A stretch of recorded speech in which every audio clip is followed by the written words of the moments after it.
right and left of me, but then was confronted by a French corporal. He with his bayonet at the ready, and I with my bayonet. For a moment, I felt the fear of death, and in a fraction of a second, I realized that he was after my life exactly as I was after his. I was quicker than he was. I tossed his rifle away and I ran my bayonet through his chest.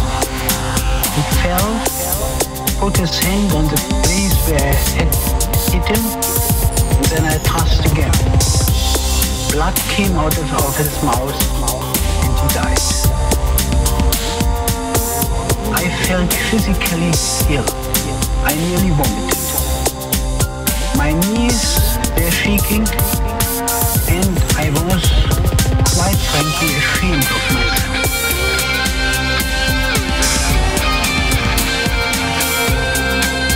We are absolutely undisturbed by what had happened.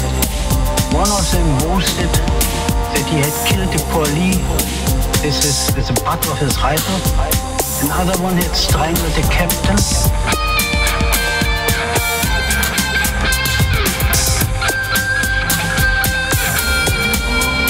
They were ordinary men like me.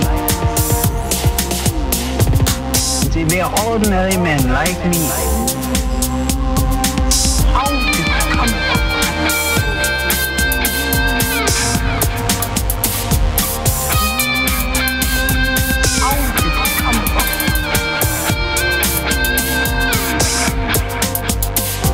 I remembered then that we were told that the good soldier kills without thinking of his adversary as a human being.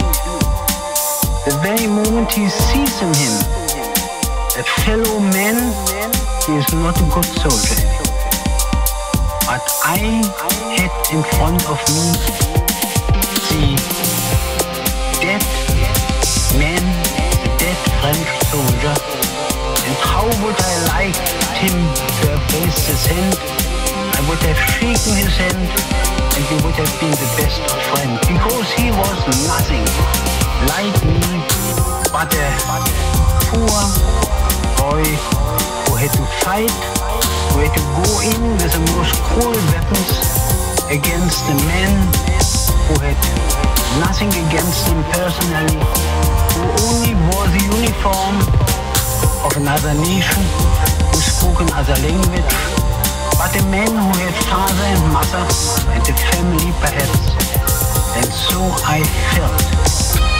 I woke up at night sometimes drenched in sweat because I saw the eyes of my fallen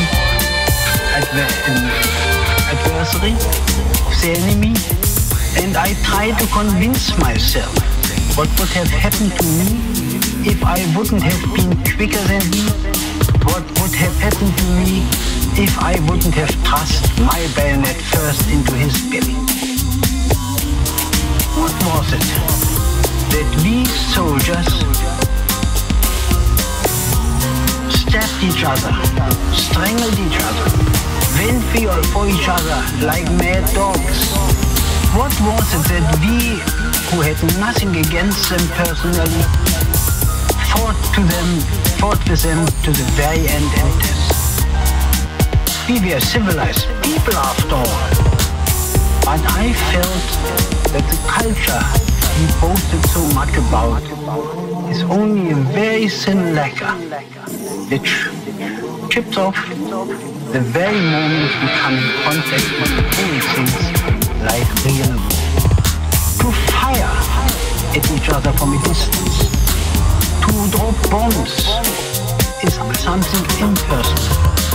But to see each other's white in the eyes and then to run with a bayonet against a man, that was against my conception and against my inner feeling.